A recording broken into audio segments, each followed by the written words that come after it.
Hey, how y'all doing today? I'd like to take this opportunity to talk about my favorite wrestler of all time, the legendary Undertaker. If you follow wrestling, even if you don't, I'm sure you know who this guy is. He's been around for more than 25 years, and he is the greatest to ever step in the ring. This is a DVD that you can get on him. It's called Tombstone: The History of the Undertaker. Among the highlights that it has are his first championship match against Hulk Hogan, Survivor Series 1991, versus Bret Hart at SummerSlam 97, versus Mankind in a Buried Alive match. Of course, it has the famous Hell in a Cell match as well. King of the Ring 98. Also, the first Hell in a Cell match against Shawn Michaels. Stone A match versus Stone Cold Steve Austin, the first blood match. That's one of my favorites of all time. And it's also got 4 of his WrestleMania matches on it.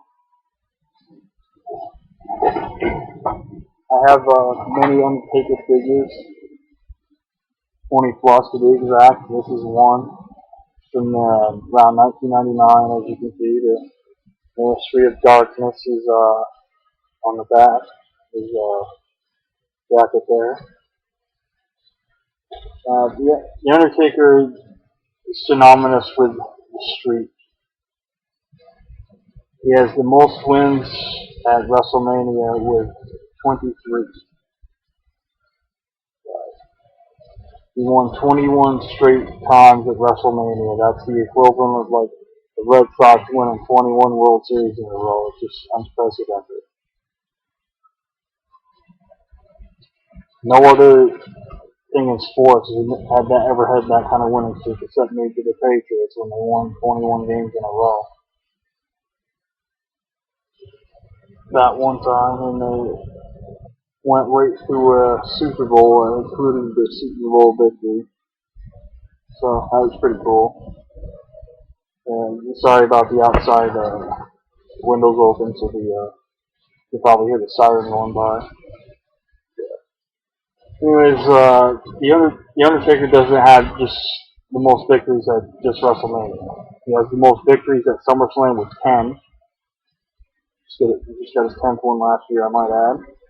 He's got the most wins at Survivor Series with 13. Again, he picked up his 13th win at Survivor Series last year.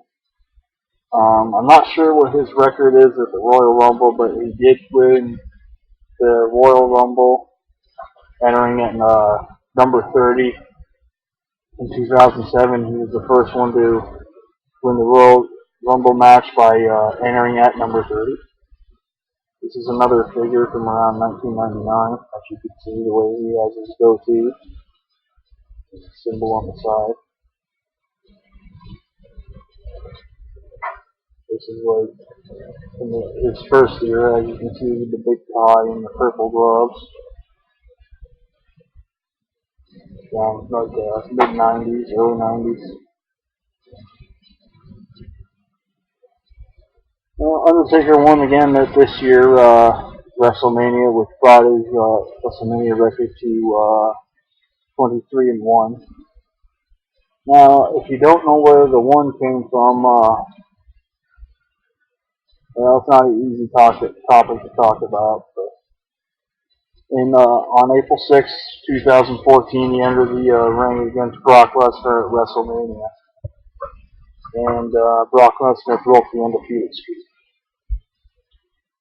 Now, if you've ever seen 78,000 people go dead silent, that's what happened that time. I myself was so shocked I couldn't get any sleep that night. It's something I didn't see coming. I've seen the streak almost be broken. In 2011, when Triple H hit Taker's own finisher against him, the Tombstone Piledriver, everyone thought that was it right there. You want to talk about a nightmare? When Brock Lesnar, because I like Lesnar too. I think Brock Lesnar's a cool guy. But when he broke that streak, I was like, honestly, I mean, I'll never watch that match again, honestly. I mean, seen the highlights go around quite frequently, so that's enough of me. Even ones like Seth Rollins said he's never even gone back to watch it a second time, so that tells you something right there.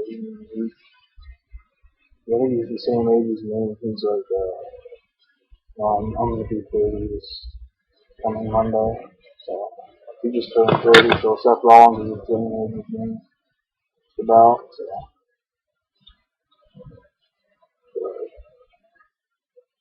But Taker is more than just the undefeated streak. He has a lot to offer. I mean, he has 7 world championship title reigns.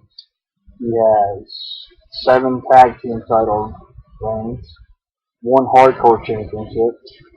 Now, he's never won the U.S. or the Intercontinental titles, but he's never competed for them either, to my knowledge. So, I mean, the stuff that he hasn't accomplished is pretty much the same thing that Mr. John Cena hasn't done. John Cena has never won the Intercontinental title. He's never won King of the Ring. Stuff like that. So, but what Taker's done is outweighed the stuff that he hasn't done. He had a career that most people would only dream of having. I mean, I've been a fan of this guy for a long time. Even before I watched wrestling regularly, I was a fan of his.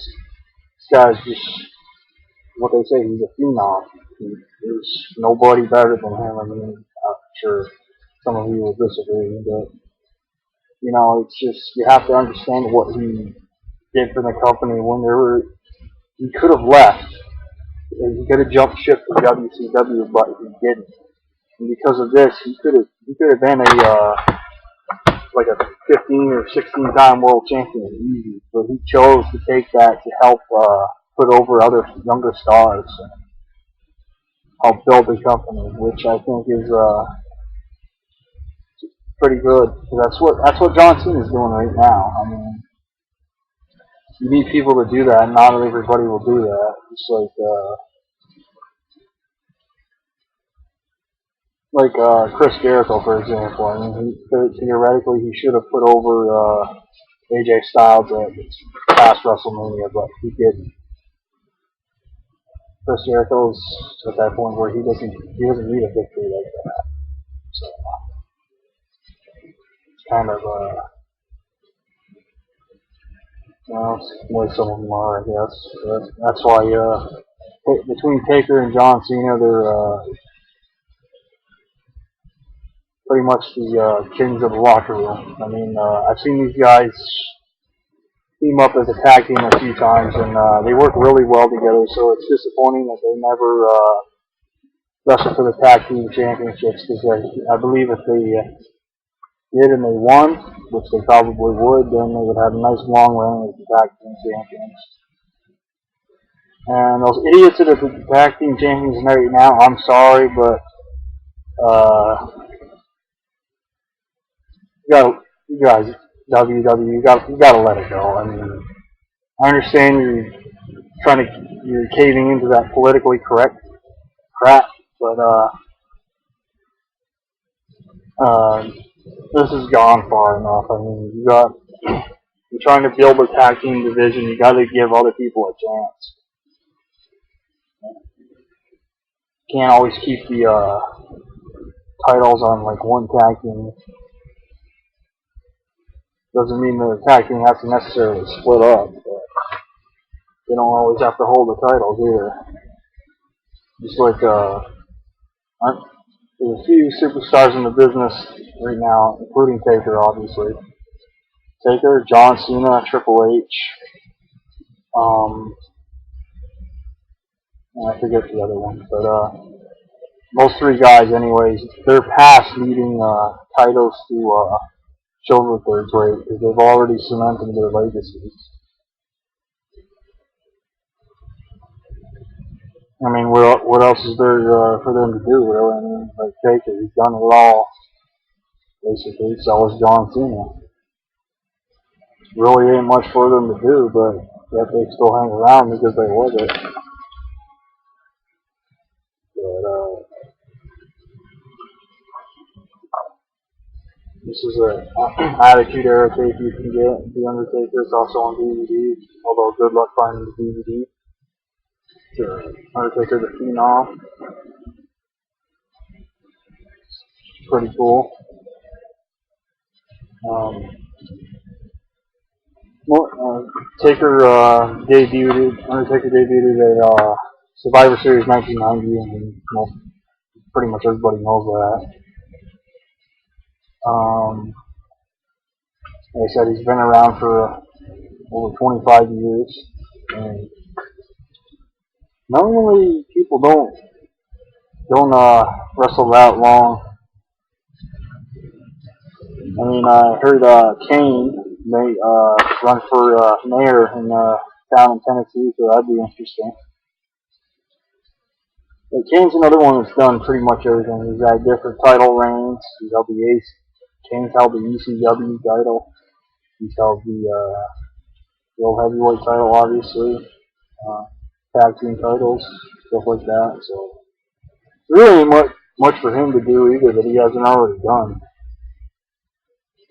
And yet he actually won a Money in the Bank contract. Yeah, Taker's never wrestled in a Money in the Bank match, but there's a good chance if he did, he would win. So I think that'd be pretty cool. Because the way that he surprises everybody, you never know when or where he's going to cash it in. Whereas nowadays, most of these superstars, you can kind of guess when they're going to cash it in. I mean, it's really ruined a lot of the fun, really. I mean, a lot of these matches now, you know what's going to happen before the match even happens. Sometimes you know much in advance, so it takes the fun out of it. That's why, honestly, when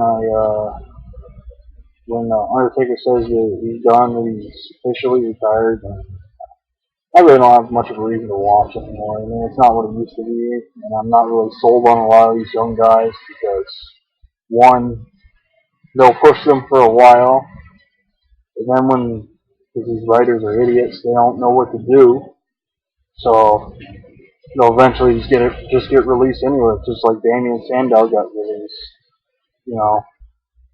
Several other superstars, and there's supposed to be another round of releases coming soon. So, like I said, once he retires, there ain't gonna be much of a reason to watch anymore. So, but you can make that decision for yourself. And there was this guy that I was worked at the mall and tried to tell me there would be another Undertaker. I was like, dude, no, there wouldn't be. I mean, let's see another one from there. Pretty cool. But yeah, there's only one Undertaker. There's never been anybody like him. He's definitely one of a kind. And we talk about dream matches that he hasn't done yet, and the one that never happened that should have was Undertaker versus Sting.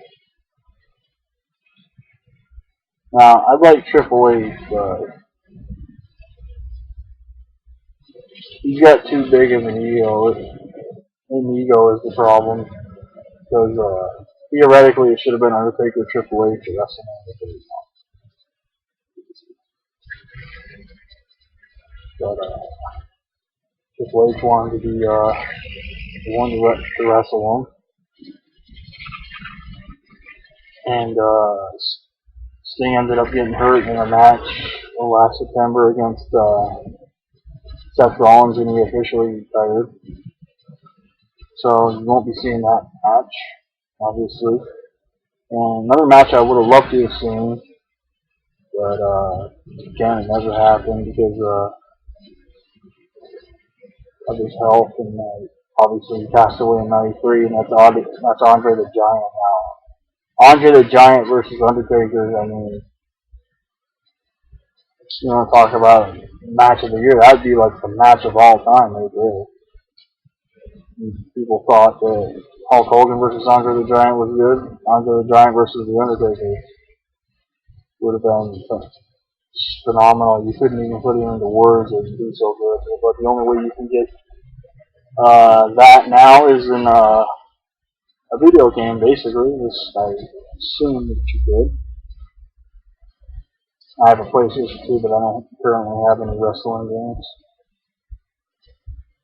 It's hard to find game controller systems nowadays. This is Undertaker figure from the Viking era. 2000 to 2003. A lot of people didn't like when he did that, but I didn't have a problem with it. I mean, it was different to be sure, but he still got the job done. You know, he still won at WrestleMania. He didn't wrestle at WrestleMania 16 because he tore like a muscle before. He was supposed to wrestle with that. So theoretically, he didn't wrestle at WrestleMania 10 either. So theoretically, his record could be 25 or more, roughly, if that was the case, assuming that he won both of those, which he probably would have.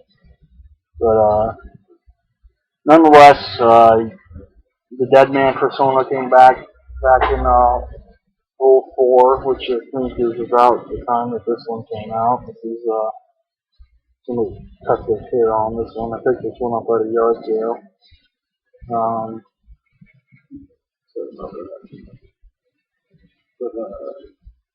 So when he came out with Paul Bearer. I don't have a Paul Bearer figure, sorry. But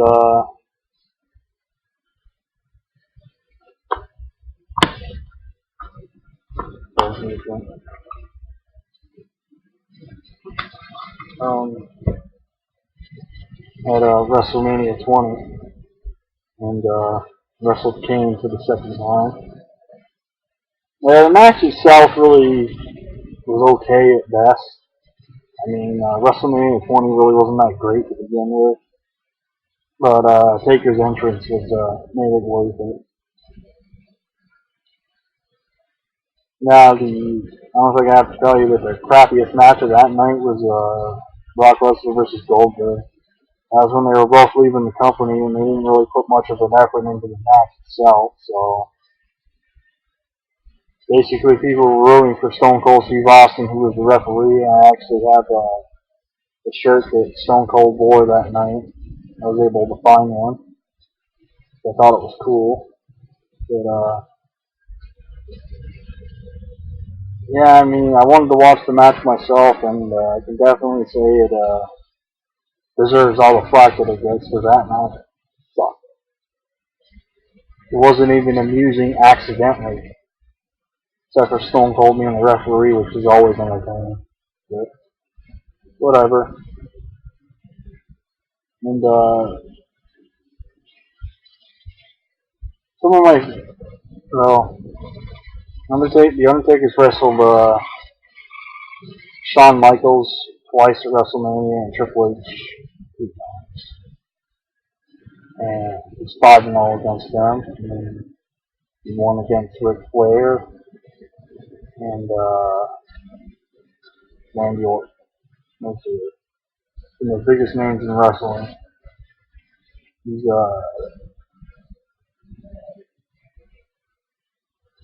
wrestled every kind of match you can think of. One of my favorites is the Last Ride match, which you incapacitate your opponent enough to put them in the back of a hearse and drive the hearse out of the arena.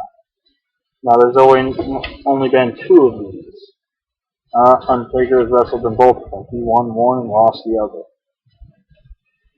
Not going to tell you which one's which in case you want to go check it out. But first one was against JBL against No Mercy 2004, and the second one was Armageddon 2006 against Mr. Kennedy.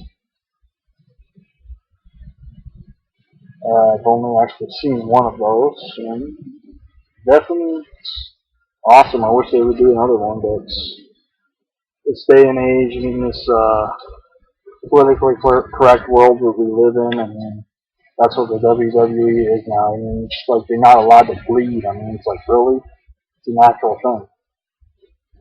That's why I prefer the Attitude Era. I mean, like I said, once Undertaker retires, I'll just stick with watching the DVDs or whatever, and more than happy with that. Just like the WWE network's not all that great either. I mean, WWE has over 32 million likes on Facebook. Okay, that's a lot. But on the network, they have less than 2 million subscribers. So it's over 30 million people that have liked it on Facebook, and however many on Twitter that don't have the WWE network. What does that tell you? It's not as popular as they're trying to say it is. Just like they always say they're number one. Raw's number one for the night. I mean, with everything else that's on, I'm not really sure I buy that, because not everybody watches wrestling.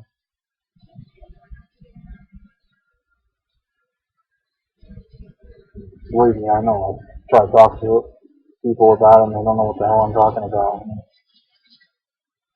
Sometimes they don't even know who the Undertaker is. So, what it is, I guess. These two are also from the Attitude Era. Don't really remember where I got these ones. This one, I guess, Kicks. If I've ever seen that, actually. It's interesting.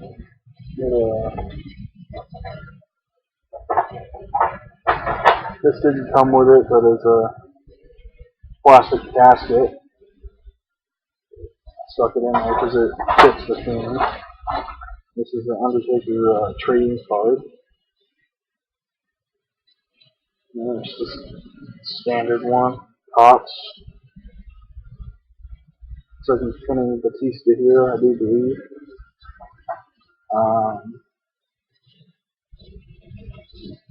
Him and Batista fought each other, and they actually had a good rivalry in 2007. They fought each other at WrestleMania.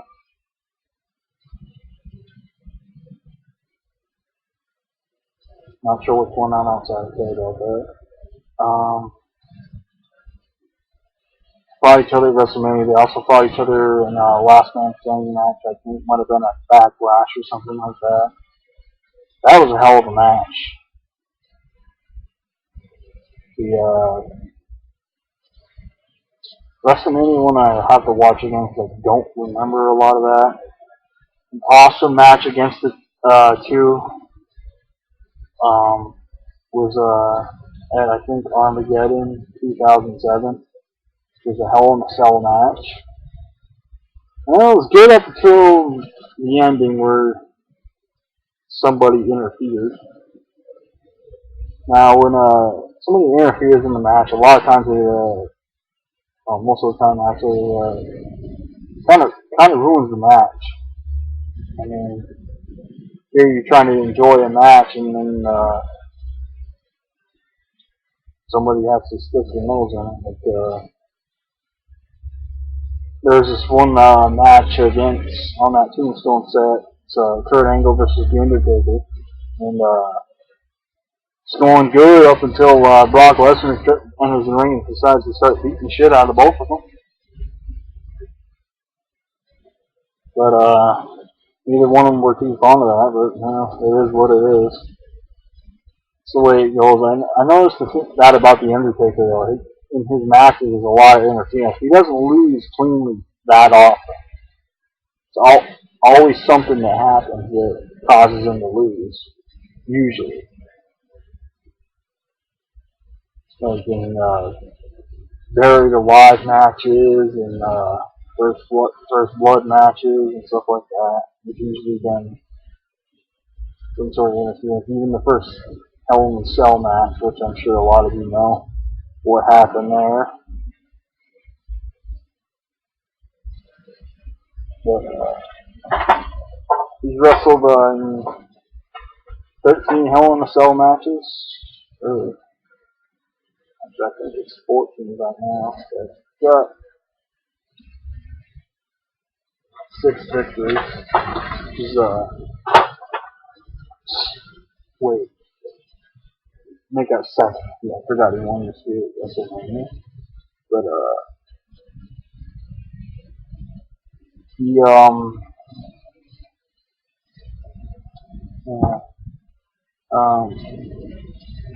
he won. Yeah, everybody knows his winning at WrestleMania. But so he's got 7 Hell in a Cell victories. He's actually won the Elimination Chamber once. So he's, like I said, he's done pretty much everything that you could possibly do in WWE. He actually wrestled in a match at least one match in Smoky Mountain Wrestling. This is during the 90s when the WWE, well, they were the WWF now, and when they would allow their wrestlers to compete in Smoky Mountain Wrestling. You notice they don't do that now. Now the stupid thing about when they release a wrestler, I find this really dumb. It's like if you're releasing wrestler from a contract, why the hell do you care if he wrestles for somebody else? I mean, they give him a 90-day no compete clause. I mean, what the hell are you supposed to do for those 90 days? I mean, you've got to eat, you got to support your family if you have one and whatnot. I mean, WWE needs to smarten up on that. I mean, I can see maybe 30 days max, but 3 straight months of not going to another promotion, and let it go. I mean, if you're releasing a wrestler from the contract anyways, or you're releasing somebody from the contract anyways, then you really don't have a say in what they do because they're not under contract anymore. So you have no control over what they do in reality. So now here's a part of here's a thing about the Undertaker. I'm sure a lot of you Undertaker fans will not be thrilled about. And there's a rumor going around that he might get released. Now the reason for this is because Vince McMahon is notorious for, he's a rich guy that likes to always get his way. It's one way to put it. He wants Undertaker to do SummerSlam or Wrestle Over the Summer. Now, I'm one of the biggest Undertaker fans that you can think of. But if Undertaker doesn't want to wrestle, then I respect that. He doesn't have to. He owes the company nothing. He's given more to that company more than he's taken away.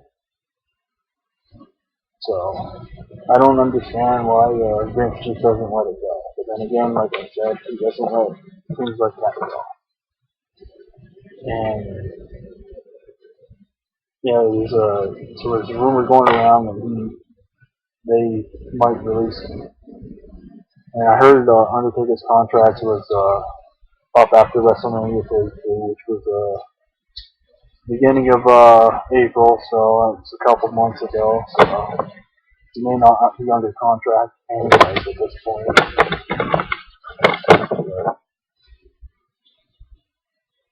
It would be a shame if his career ends that way. I don't want to see it end that way, but You know, that's basically what the way that company is. The people are expendable. And the people that they shouldn't be releasing that they do release.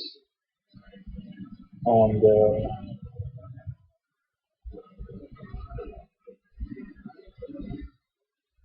you know, it's, like I said, we don't. There's another one that might be released is Randy Orton.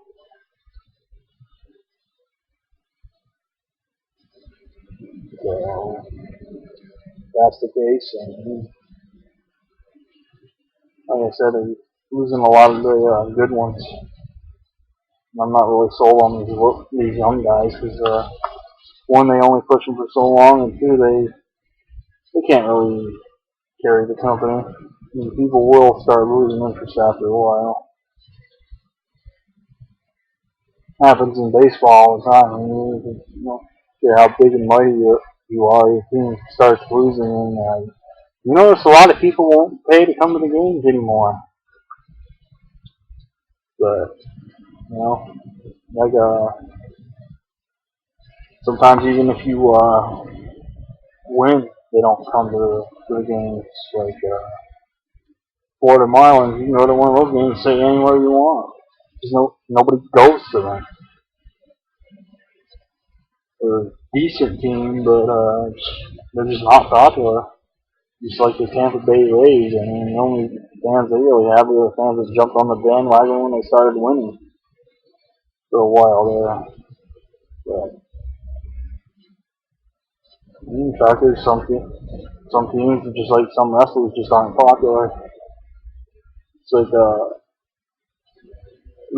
Roman Reigns gets a lot of boost, but you'll notice if you look at his Facebook page, he has over 12 million likes, so obviously he has people that like him. Now, as far as his promos, as you hear people complaining about, we're getting a little off the subject here, but it's the case with any promo just about. I think Undertaker is, at least as far as I know, is one of the only ones that can pretty much say whatever he wants. But people like Roman Reigns, the promos are written for them. So I mean, people complain about he doesn't cut those promos. It's because the writers write it that way. They write what he says. So you gotta accept that. And as far as his in-ring skills, I think they're fine. I mean, what the hell do you expect from the guy?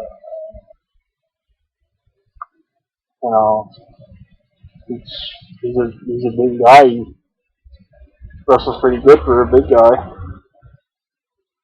So I don't see him going anywhere anytime soon. So you people that are critics of him, you might as well get used to it.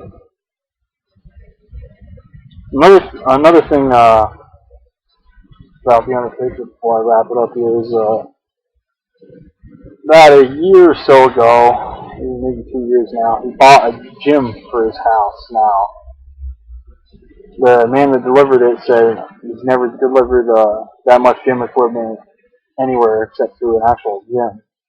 So now if you spend like probably more than 10 grand plus on gym equipment to get back in shape, would you be doing it, just for the hell of it, or to get back in ring shape?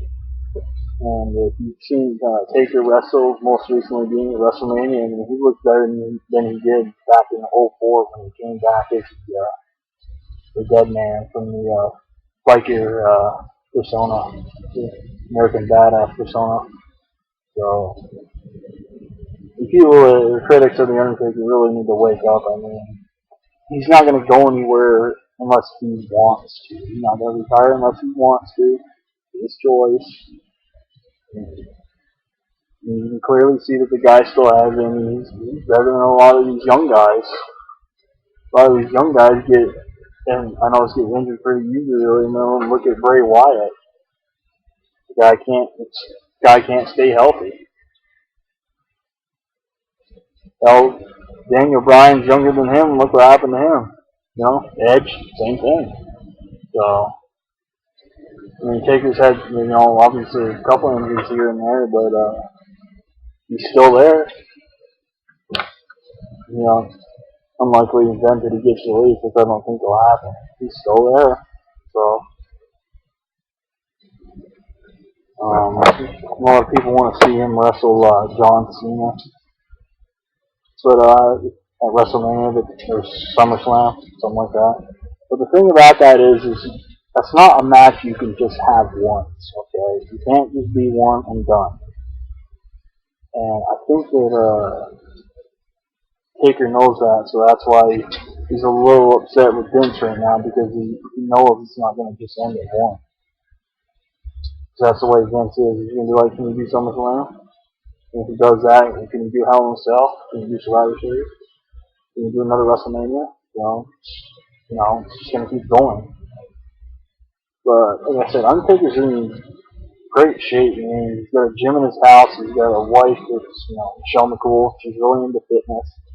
So, stays in good shape too. I'd like to see her wrestle again. But he can get back in the ring if he wants to. But if you say people say he can't, he's old and all that. He's not that old. I mean, yes, he turned 50 back in March. But there's people in their 60s still getting in the ring and wrestle in more physical matches than he does. So,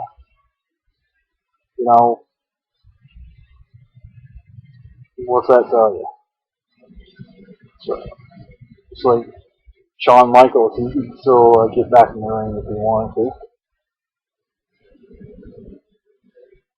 Or wait, yeah. 51. Taker turned 51 this year. My mistake, sorry.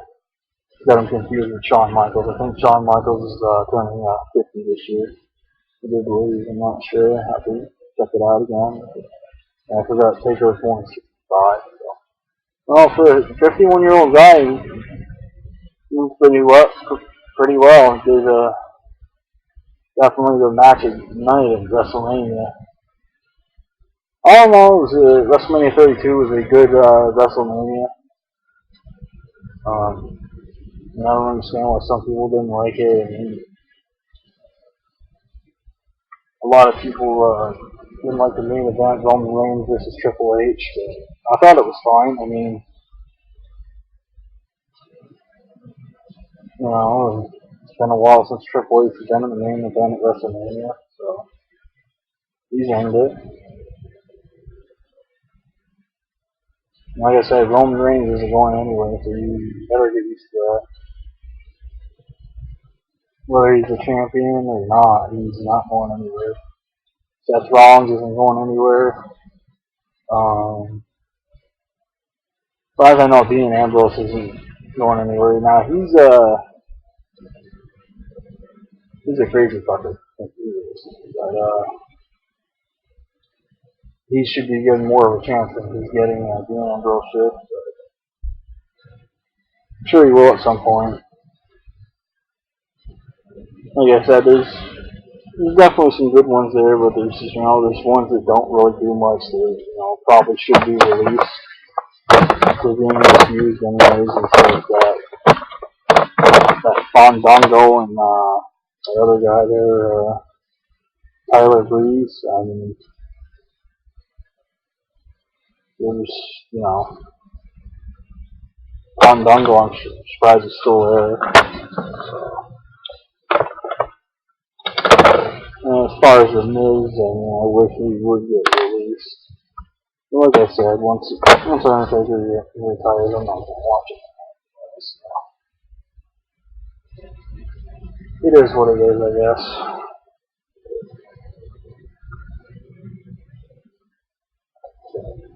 After that, Undertaker, there's also some Undertaker ones that are harder to get that are out there too.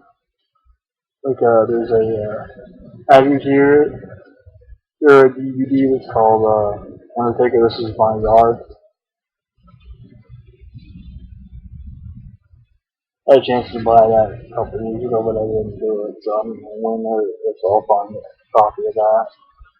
Not go well. Appreciate you checking out my video.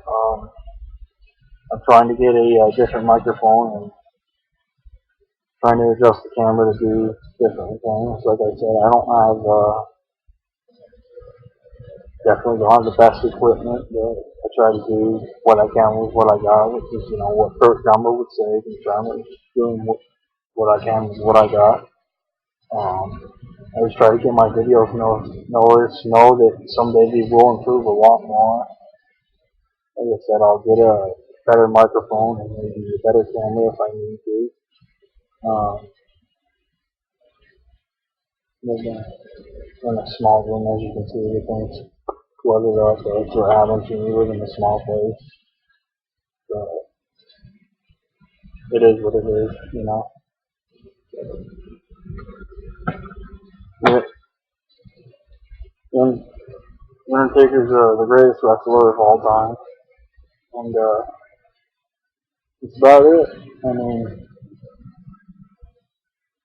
he's second to none. I mean, I got a couple, 2 or 3 Undertaker shirts. And the WWE doesn't go everywhere like they used to, like they haven't been to my state since 2009. So, I don't like to travel much, so I don't know. But I've only actually been to one live show, which is at SmackDown in March of 2014. Yeah, it wasn't a bad show. I mean, the main event taping was actually the better of the two. Um,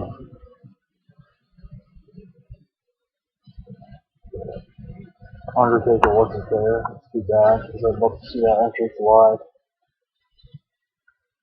Too quick. But anyways, I hope you all have a nice day, and I hope you enjoyed this video. Like I said, I did the best I could with what I got. And, that's all you can ever do. So have a nice day.